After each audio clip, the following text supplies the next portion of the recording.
Hi hello friends, good evening all of you. MRL study studio ಚಾನಲ್ಗೆ ತಮಗೆಲ್ಲರಿಗೂ ಸ್ವಾಗತಿಸುತ್ತಾ ಇವತ್ತಿನ ತರಗತಿಯಲ್ಲಿ ದೈಹಿಕ ಶಿಕ್ಷಣ ಶಿಕ್ಷಕರ ಒಂದು ಪಠ್ಯಕ್ರಮಕ್ಕೆ ಸಂಬಂಧಪಟ್ಟಂತಹ ಶರೀರ ಶಿಕ್ಷಣದ ಪರೀಕ್ಷೆಗಳು ಮತ್ತು ಮಾಪನಗಳು ಈ ಒಂದು ವಿಷಯದಲ್ಲಿ ಬರುವಂತಹ ಅಧ್ಯಾಯಗಳನ್ನು ನಾವು ನೋಡ್ತಾ ಇದ್ದೀವಿ. ಹೇಗೆ ಅನಾಟಮಿ, ಸೈಕಾಲಜಿ, ಆರೋಗ್ಯ ಶಿಕ್ಷಣ, ಆಡಳಿತ ಮತ್ತು ಸಂಘಟನೆ, ಈ ರೀತಿ ಹೇಗೆ ಒಂದೊಂದು ಪಾಠಗಳಿದ್ದಾವೋ ಆ ಒಂದು ಪಾಠಲ್ಲಿ ಈ ಒಂದು ಶರೀರ ಶಿಕ್ಷಣದ ಪರೀಕ್ಷೆಗಳು ಮತ್ತು ಮಾಪನಗಳು ಕೂಡ ಇದೆ. ಹಾಗಾಗಿ ನಾವು ಹೋದ ಕ್ಲಾಸಲ್ಲಿ ಏನು ಮಾಡಿದ್ದೀವಿ, ಚಲನ ಸಾಮರ್ಥ್ಯ ಪರೀಕ್ಷೆಗಳು ಈ ಒಂದು ವಿಷಯದ ಮೇಲೆ ಅಧ್ಯಾಯ 1ರ ಮೇಲೆ ಏನು ಮಾಡಿದ್ದೀನಿ, ನಾನು ಕ್ಲಾಸನ್ನು ಮಾಡಿದ್ದೀನಿ. ಅದರಲ್ಲಿ ನಾವು ಒಂದು ಉತ್ತಮ ಪರೀಕ್ಷೆಯ ಲಕ್ಷಣಗಳು, ದೈಹಿಕ ಅರ್ಹತೆ ಮತ್ತು ಸಾಮರ್ಥ್ಯವನ್ನು ಅಳೆಯುವಂಥ ಪರೀಕ್ಷೆಗಳು, ಈ ಎಲ್ಲದರ ಬಗ್ಗೆ ನಾನು ಸಂಕ್ಷಿಪ್ತವಾಗಿ ಹೋದೊಂದು ಕ್ಲಾಸಲ್ಲಿ ತಿಳ್ಕೊಂಡಿದ್ದೀವಿ. ಯಾರು ಆ ಕ್ಲಾಸ್ ನೋಡಿಲ್ವೋ ಆ ಕ್ಲಾಸನ್ನು ನೋಡಿ ಈ ಕ್ಲಾಸಿಗೆ ಅಟೆಂಡ್ ಆಗಿ ಇವತ್ತಿನ ತರಗತಿಯಲ್ಲಿ ನಾನು ಅಧ್ಯಾಯ 2 ಮಾಡ್ತಾಯಿದ್ದೀನಿ. ಅದು ಯಾವುದಂದರೆ ದೈಹಿಕ ಅರ್ಹತೆಯ ಪರೀಕ್ಷೆಗಳು. ಒಂದು ದೈಹಿಕ ಅರ್ಹತೆ ಕಂಡುಕೊಳ್ಬೇಕಾದ್ರೆ ಯಾವ ಪರೀಕ್ಷೆಗಳು ಮಾಡ್ತಾರೆ ಅಂತೇಳಿ ನೋಡೋಣ. ಕ್ರಾಸ್ ವೆಬರ್ ಪರೀಕ್ಷೆ ಇದನ್ನು ದೈಹಿಕ ಅರ್ಹತೆಯ ಪರೀಕ್ಷೆಗೆ ನಾವು ನೋಡ್ತೀವಿ. ಇದು ಏನು ಮಾಡ್ತೈತಿ ಅಂದರೆ ಸ್ನಾಯುವಿನ ಸಾಮರ್ಥ್ಯವನ್ನು ಕಂಡುಕೊಳ್ಳಲು ನಾವು ಈ ಪರೀಕ್ಷೆಯನ್ನು ಮಾಡ್ತೀವಿ. ಈ ಒಂದು ಪರೀಕ್ಷೆಯನ್ನು ಕಂಡುಹಿಡಿದವರು ಯಾರಂದರೆ ಕ್ರಾಸ್ ವೆಬರ್ ಅವರು ಆಗಿರ್ತಾರೆ. ಅವ್ರ ಹೆಸರಲ್ಲಿ ಈ ಹೆಸರು ಇರ್ತೈತಿ.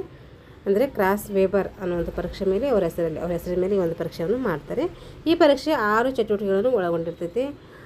ಇವು ವ್ಯಕ್ತಿಯಲ್ಲಿನ ಸ್ನಾಯುಗಳ ಮತ್ತು ಸ್ನಾಯುಗಳ ಗುಂಪಿನ ಕನಿಷ್ಠ ಶಕ್ತಿ ಹಾಗೂ ಮೈಮನೆತವನ್ನು ಅಳೆಯಲು ಏನು ಮಾಡ್ತೀವಿ, ನಾವು ಈ ಒಂದು ಪರೀಕ್ಷೆಯನ್ನು ಮಾಡ್ತೀವಿ. ಈ ಪರೀಕ್ಷೆಯಲ್ಲಿ ಪಾಸ್ ಅಥವಾ ಫೇಲ್ ಪದ್ಧತಿಯಂತೆ ನಿರೂಪಿಸಿದರು. ಈ ಪರೀಕ್ಷೆ ಏನು ಮಾಡ್ತಾರೆ, ಪಾಸ್ ಅಥವಾ ಫೇಲ್ ಪದ್ಧತಿಯಂತೆ ಅನುಸರಿಸಿದರು. 0 ಇಂದ 10ರವರೆಗೆ ಎಣಿಕೆಗಳನ್ನು ಕೊಟ್ಟಿರ್ತಾರೆ. 0 ಇಂದ 10ರವರೆಗೆ ಎಣಿಕೆಗಳನ್ನು ನೀಡಿರ್ತಾರೆ ಅವರಿಗೆ. ಇದರಲ್ಲಿ ಮಾಡುವಂಥ 6 ಪರೀಕ್ಷೆಗಳು ಈ ಕೆಳಗಿನಂತೀವಿ. ಯಾವ 6 ಪರೀಕ್ಷೆಗಳು ಮಾಡ್ತಾರೆ ಅಂತೇಳಿ ನೋಡ್ರಿ. ಟೆಸ್ಟ್ 1 ಇದಕ್ಕೇನಂತೀವಿ, ಅಬ್ಡೋಮಿನಲ್ ಪ್ಲಸ್ ಅಂತೀವಿ. ಅಬ್ಡೋಮಿನಲ್ ಪ್ಲಸ್ ಇದು ಏನು ಮಾಡ್ತೈತಿ, ಅಬ್ಡೋಮಿನಲ್ ಪ್ಲಸ್ ಅಂದರೆ ಹೊಟ್ಟೆಯ ಸ್ನಾಯು ಹಾಗೂ ಸಾಸ್ ಸ್ನಾಯುಗಳ ಶಕ್ತಿಯನ್ನು ಕಂಡುಕೊಳ್ಳುವುದು ಈ ಒಂದು ಅಬ್ಡೋಮಿನಲ್ ಪ್ಲಸ್ ಆಗಿರ್ತೈತಿ. ಒಂದು ಸಿಟಪ್ ಮಾಡುವುದು, ಕಂಡುಕೊಳ್ಳುವುದು ನೋಡ್ರಿ. ಇಲ್ಲಿ ಹೊಟ್ಟೆಯ ಸ್ನಾಯು ಹಾಗೂ ಸಾಸ್ ಸ್ನಾಯುಗಳ ಶಕ್ತಿಯನ್ನು ಕಂಡುಕೊಳ್ಳುವ ಚಟುವಟಿಕೆ ಒಂದು ಸಿಟಪ್ ಮಾಡುವುದು ಈ ಒಂದು ಅಬ್ಡೋಮಿನಲ್ ಪ್ಲಸ್ದಾಗಿರ್ತೈತಿ. ಹಾಗೆ ಅಬ್ಡೋಮಿನಲ್ ಮೈನಸ್ ಬರ್ತೈತಿ. ಇದೇನು ಮಾಡ್ತೈತೆ, ಸಾಸ ಸ್ನಾಯುವನ್ನು ಹೊಟ್ಟೆಯ ಸ್ನಾಯುವಿನ ಸಾಮರ್ಥ್ಯ ಅದೇನು ಮಾಡ್ತೈತೆ, ಶಕ್ತಿಯನ್ನು ಕಂಡುಕೊಳ್ಳಿದರೆ ಪ್ಲಸ್ ಇದೇನು ಮಾಡ್ತೈತೆ, ಸ್ನಾಯುವಿನ ಸಾಮರ್ಥ್ಯವನ್ನು ಕಂಡುಕೊಳ್ಳುವಂಥದ್ದು. ಇಲ್ಲೂ ಕೂಡ ಸಿಟಪ್ ಮಾಡ್ತಾರೆ. ಟೆಸ್ಟ್ 3 ಇಲ್ಲಿ ಸಾಸ್ ಮತ್ತು ಕೆಳಹೊಟ್ಟೆ, ಸಾಸ್ ಸ್ನಾಯು ಮತ್ತು ಹೊಟ್ಟೆಯ ಕೆಳಬದಿಯ ಸ್ನಾಯುವಿನ ಶಕ್ತಿಯನ್ನು ಕಂಡುಕೊಳ್ಳೋಕೆ ಏನು ಮಾಡ್ತೀವಿ, ನಾವು ಸಾಸ್ ಮತ್ತು ಕೆಳಹೊಟ್ಟೆ ಪರೀಕ್ಷೆ ಮಾಡ್ತೀವಿ.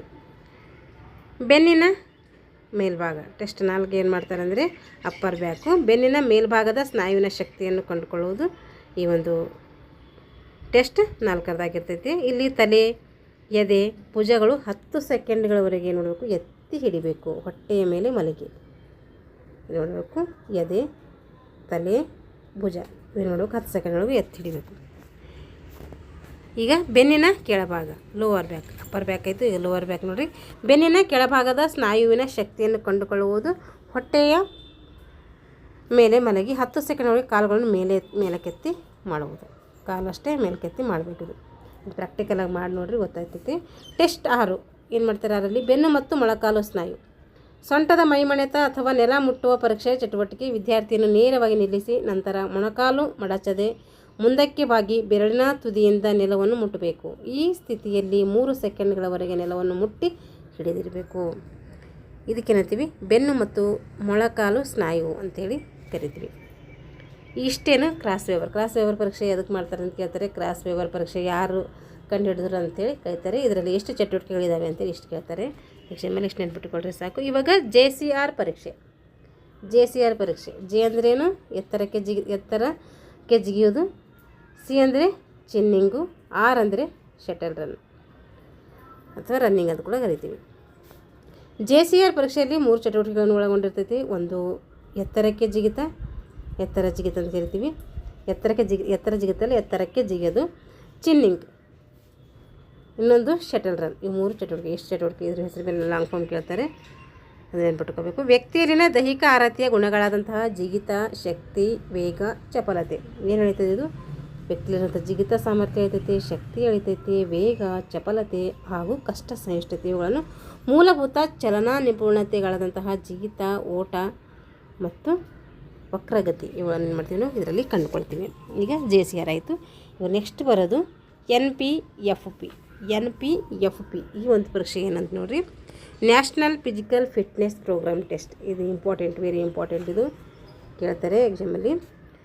1960ರಲ್ಲಿ ಕೇಂದ್ರ ಸರ್ಕಾರದವರು ಏನು ಮಾಡ್ತಾರೆ, ಶಾಲಾ ಮಕ್ಕಳಿಗಾಗಿ ಸಾಮಾನ್ಯ ದೈಹಿಕ ಒಂದು ಅರ್ಹತೆ ಹಾಗೂ ಆರೋಗ್ಯದಾಯಕ ಜೀವನಕ್ಕೆ ಅದರಿಂದಾಗುವಂಥ ಲಾಭಗಳ ಅರಿವನ್ನು ಮೂಡಿಸುವಂಥ ಉದ್ದೇಶದಿಂದ NPED national physical efficiency drive. ನೋಡ್ರಿ, NPED ಬೇರೆ, NPFP ಬೇರೆ. NPED ಅಂದರೆ national physical efficiency drive. NPFP ಅಂದರೆ ನ್ಯಾಷನಲ್ ಫಿಸಿಕಲ್ ಫಿಟ್ನೆಸ್ ಹಚ್ಚಬೇಕು, ಇಲ್ಲಿ ಎಫಿಷಿಯನ್ಸಿ ಹಚ್ಚಬೇಕು. ಅಲ್ಲಿ ಪ್ರೋಗ್ರಾಮ್ ಬರ್ತೈತೆ, ಇಲ್ಲಿ ಡ್ರೈವ್ ಬರ್ತೈತೆ. ಇಲ್ಲಿ ಎರಡು ಕಡೆ ಫಿಟ್ನೆಸ್ ಅಂತ ನೀವು ಮೈಂಡಲ್ಲಿ ಇಟ್ಕೋಬಾರ್ದು. ಅಲ್ಲಿ NPFP ಬಂದಾಗ ಫಿಟ್ನೆಸ್ಸು, NPED ಬಂದಾಗ ಎಫಿಷಿಯನ್ಸಿ ಡ್ರೈವ್.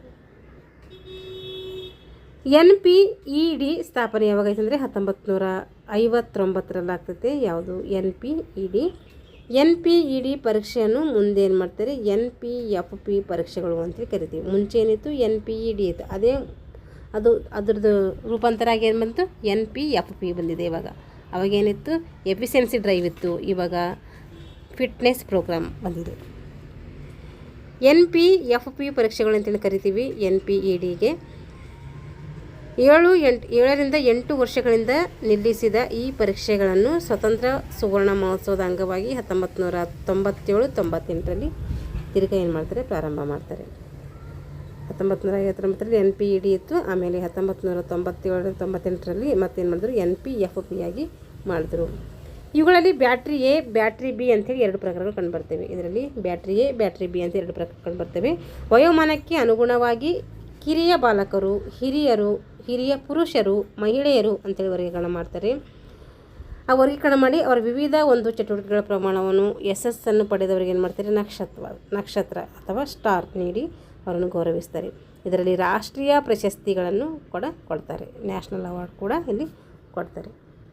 ಅದರ ಲಾಂಗ್ ಫಾರ್ಮ್ಗಳು 2 ನೆನ್ಪಿಟ್ಕೋಬೇಕು. ಸ್ಕೌಟ್ ಚಲನಾ ಸಾಮರ್ಥ್ಯದ ಪರೀಕ್ಷೆ, ಸ್ಕೌಟ್ ಮೋಟರ್ ಎಬಿಲಿಟಿ ಟೆಸ್ಟ್ ಅಂತೇಳಿ ಕರಿತೀವಿ.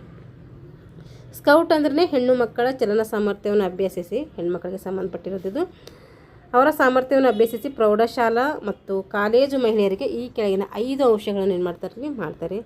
4 ಸೆಕೆಂಡ್ ಓಟ ಓಡಿಸ್ತಾರೆ, 4 ಸೆಕೆಂಡ್ ಓಟ, ಬಾಸ್ಕೆಟ್ಬಾಲ್ ಎಸೆತ, ನಿಂತಲ್ಲಿಯೇ ಉದ್ದ ಜಿಗಿತ ಮಾಡೋದು, ಗೋಡೆಯ ಪಾಸ್, ವಾಲ್ ಪಾಸ್ ಅಂತೇಳಿ ಕರಿತೀವಿ, ಹರ್ಡಲ್ಸ್ ಅಡೆತಡೆ ಅಂತೇಳಿ ಕರಿತೀವಿ.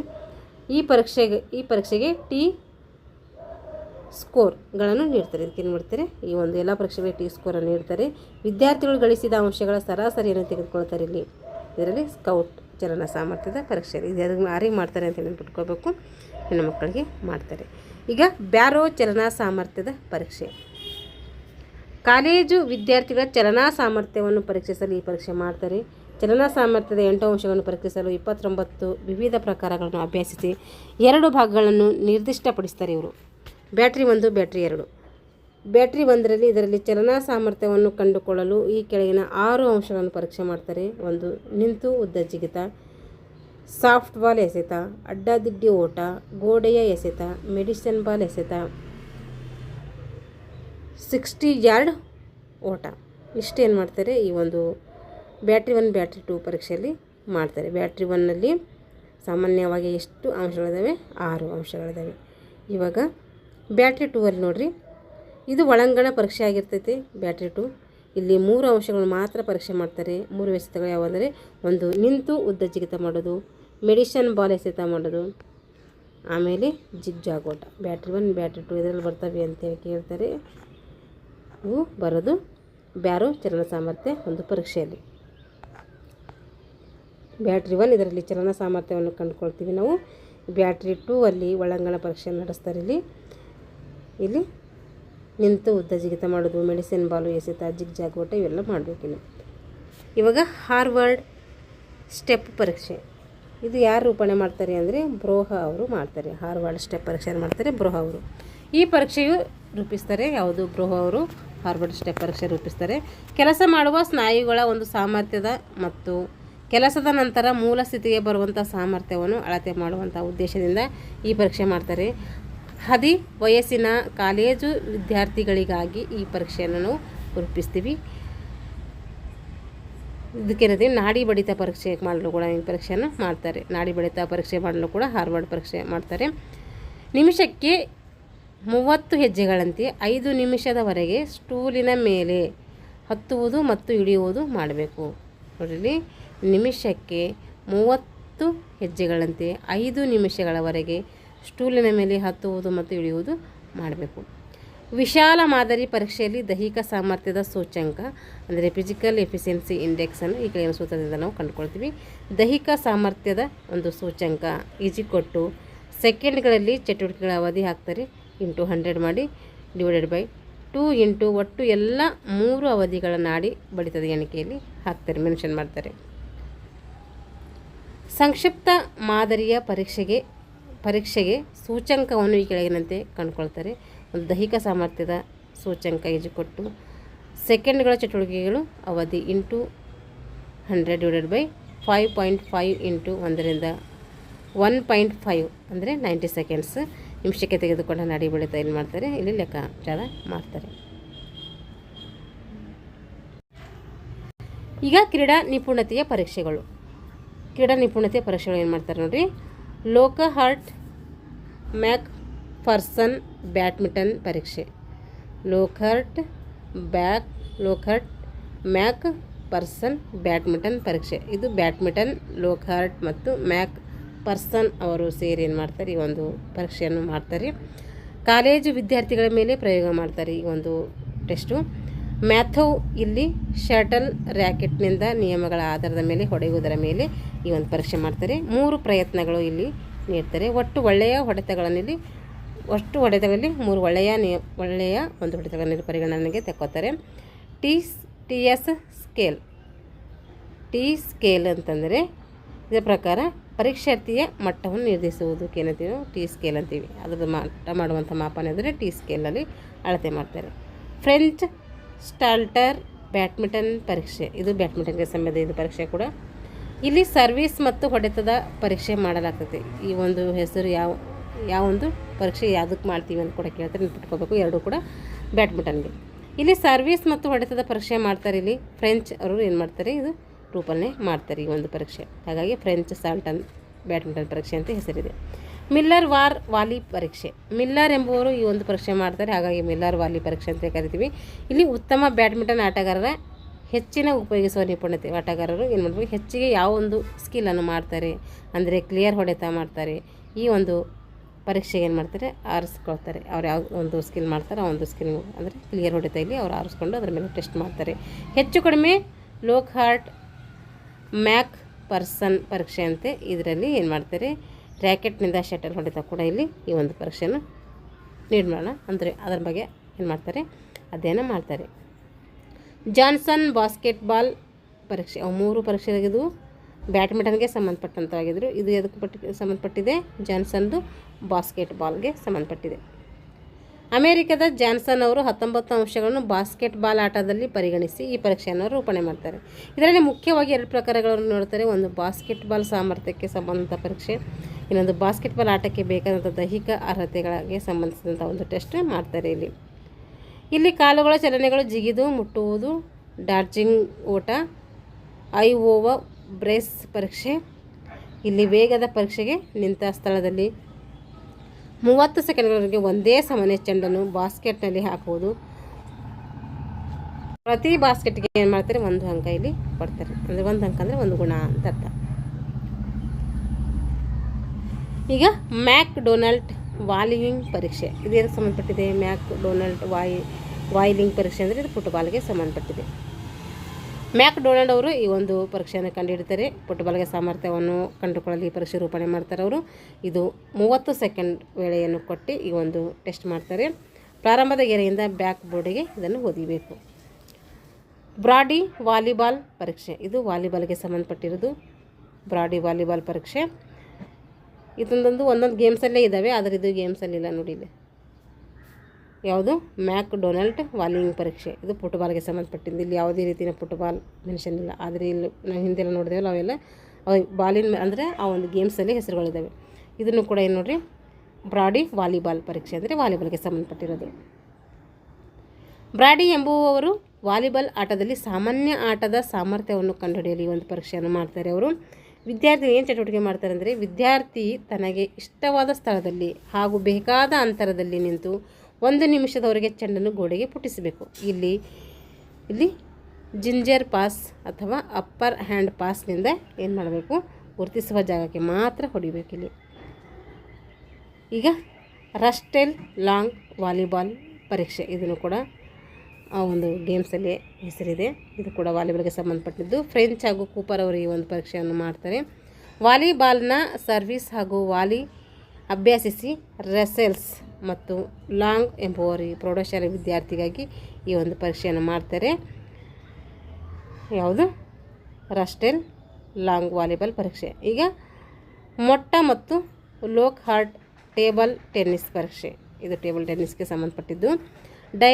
ಡಯರ್ ರವರ ಚೀನೀಸ್ ಪರೀಕ್ಷೆಯನ್ನೇ ಆಧಾರವಾಗಿಟ್ಟುಕೊಂಡು ಈ ಪರೀಕ್ಷೆಯನ್ನು ಅವರು ಮಾಡಿದ್ದಾರೆ. ಮೊಟ್ಟ ಮತ್ತು ಲೋಕ್ ಹಾರ್ಟ್ ಎಂಬುವರು ಈ ಒಂದು ಪರೀಕ್ಷೆ ಮಾಡ್ತಾರೆ ಅಂತೇಳಿ ನೆನಪಿಟ್ಕೊಳ್ಬೇಕು. ಮೊಟ್ಟ ಮತ್ತು ಲೋಕ್ ಹಾರ್ಟ್ ಹೆಸರಲ್ಲಿದೆ, ನೆನಪಿಟ್ಕೊಳ್ಬೇಕು. ಈ ಪರೀಕ್ಷೆ ಮಹಾವಿದ್ಯಾಲಯದ ಒಂದು ವಿದ್ಯಾರ್ಥಿನಿಯರಿಗೆ ರೂಪಿಸ್ತಾರೆ. ಇದು ಆ ಒಂದು ಮಹಾವಿದ್ಯಾಲಯಗಳು, ಆ ಒಂದು ಕಾಲೇಜುಗಳಿಗೆ ಮಕ್ಕಳಿಗಾಗಿ ಮಾಡ್ತಾರೆ. ಇದು ಪ್ರೌಢಶಾಲಾ ವಿದ್ಯಾರ್ಥಿ ಹಾಗೂ ವಿದ್ಯಾರ್ಥಿನಿಯರಿಗೆ ಹೆಚ್ಚು ಸಮಂಜಸವೆನಿಸುತ್ತೆ. ಪ್ರೌಢಶಾಲಾ ಮಕ್ಕಳಿಗೆ ಕೂಡ ನಾವು ಮಾಡಬಹುದು. ಈಗ ಡಯರ್ ಅವರ ಟೆನ್ನಿಸ್ ಪರೀಕ್ಷೆ, ಇದು ಟೆನ್ನಿಸ್ಗೆ ಸಂಬಂಧಪಟ್ಟಿದೆ. ಇದು ಡಯರ್ ಎಂಬುವರು ಈ ಒಂದು ಪರೀಕ್ಷೆಯನ್ನು ಏನು ಮಾಡ್ತಾರೆ, ಕಂಡುಹಿಡಿತಾರೆ. ಈ ಪರೀಕ್ಷೆಯಲ್ಲಿ ಟೆನ್ನಿಸ್ ಆಟದಲ್ಲಿನ ಹೊಡೆತದ ಸಾಮರ್ಥ್ಯವನ್ನು ಕಂಡುಕೊಳ್ಳುವಂತಹ ಏನಾಗ್ತೈತಿ, ಸಾಮರ್ಥ್ಯವನ್ನು ಇದು ಹೊಂದಿರ್ತೈತಿ. ಹರ್ಬನ್ ಸಿಂಗ್ ರವರ ಹಾಕಿ ನಿಪುಣತೆಯ ಪರೀಕ್ಷೆ, ಇದು ಕೂಡ ಹಾಕಿಗೆ ಸಂಬಂಧಪಟ್ಟಿರೋದು. ಯಾಕೆಂದರೆ ಇಲ್ಲಿ ಹಾಕಿ ಇದೆ, ಹೆಸರಲ್ಲೇ ಇದೆ. ಹರ್ಮನ್ ಸಿಂಗ್ ರವರ ಹಾಕಿ ನಿಪುಣತೆ ಪರೀಕ್ಷೆ ಅಂದರೆ ಹಾಕಿಗೆ ಸಂಬಂಧಪಟ್ಟಿದೆ ಅಂತ ಅರ್ಥ.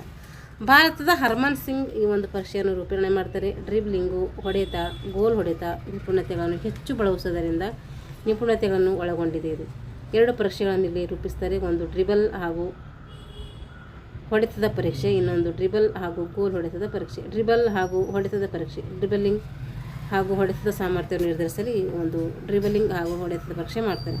ಡ್ರಿಬಲ್ ಹಾಗೂ ಗೋಲ್ ಹೊಡೆತದ ಪರೀಕ್ಷೆ, ಡ್ರಿಬಲ್ ಮಾಡೋದು ಮತ್ತು ಹೊಡೆತದ ಗೋಲ್ ಮಾಡೋದಕ್ಕೆ ಸಂಬಂಧಪಟ್ಟಂತಹ ಒಂದು ಪರೀಕ್ಷೆ ಇದಾಗಿರ್ತೈತೆ. ಇಷ್ಟು ದೈಹಿಕ ಅರ್ಹತೆ ಪರೀಕ್ಷೆಗಳಾದವು. ಮುಂದಿನ ತರಗತಿಯಲ್ಲಿ ಏನು ಶರೀರ ವಿನ್ಯಾಸದ ಬಗ್ಗೆ ಸಂಕ್ಷಿಪ್ತವಾಗಿ ತಿಳ್ಕೊಳ್ಳೋಣ. ಇದು ಸ್ವಲ್ಪ ನಮಗೆ ಸೈನ್ಸ್ ಥರ ಸ್ವಲ್ಪ ಏನಾಗ್ತೈತಿ, ಸ್ವಲ್ಪ ಕಷ್ಟ ಆಗ್ತೈತೆ. ಆದರೆ ನೀವು ಚೆನ್ನಾಗಿ ಮನಸ್ಸಿಂದ ಓದ್ಕೊಂಡು ನಾವು ಒಂದು ಕಡೆ ನೋಟ್ಸ್ ಮಾಡ್ಕೊಳ್ರಿ, ಅವಾಗಾದರೆ ಸ್ವಲ್ಪ ನೆನಪಿರ್ತೈತಿ. ಇಲ್ಲಾಂದರೆ ಬೇರೆ ಎಲ್ಲ ಒಂದು ಟಾಪಿಕ್ಗಳಿಗಿಂತ ಈ ಸ್ವಲ್ಪ ಹೆಂಗೆ ಇನ್ನೊಂದು ಥರ ಅನಾಟಮಿ ಸ್ವಲ್ಪ ನಮ್ಗೆ ಈಸಿ ಅನಿಸ್ತೈತೆ ಒಂಥರ ನೋಡಿದ್ರೆ. ಆದರೆ ಅದಕ್ಕಿಂತ ಸ್ವಲ್ಪ ಇದು ನಮಗೆ ಕಷ್ಟ ಆಗ್ತೈತೆ. ಇದು ರಿವಿಷನ್ ಕೂಡ ನಾವು ತುಂಬ ಮಾಡ್ಕೊಳ್ಬೇಕು. ಇದ್ರ ಬಗ್ಗೆ ನಾನು ಕ್ಲಾಸ್ಗಳು ಜಾಸ್ತಿ ಮಾಡಿಲ್ಲ, ಹಾಗಾಗಿ ಇವಾಗ ಮಾಡ್ತಾಯಿದ್ದೀನಿ.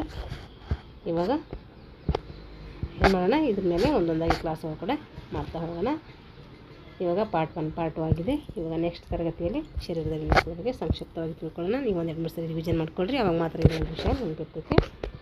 ಯಾರೆಲ್ಲ ದೈಹಿಕ ಶಿಕ್ಷಕರ ಒಂದು ನೇಮಕಾತಿಗೆ ಪೂರ್ವ ಸಿದ್ಧತೆ ಮಾಡ್ಕೊಳ್ತಾ ಇದ್ದಾರೆ, ಅವರು ತರಗತಿಗಳನ್ನು ಬಳಸ್ಕೊಳ್ಳಿ ಅಂತ ಹೇಳ್ತಾ ಇಲ್ಲಿಗೆ ಈ ತರಗತಿಯನ್ನು ಮುಗಿಸ್ತಾ ಇದ್ದೀನಿ. ಎಲ್ಲರಿಗೂ ಧನ್ಯವಾದಗಳು.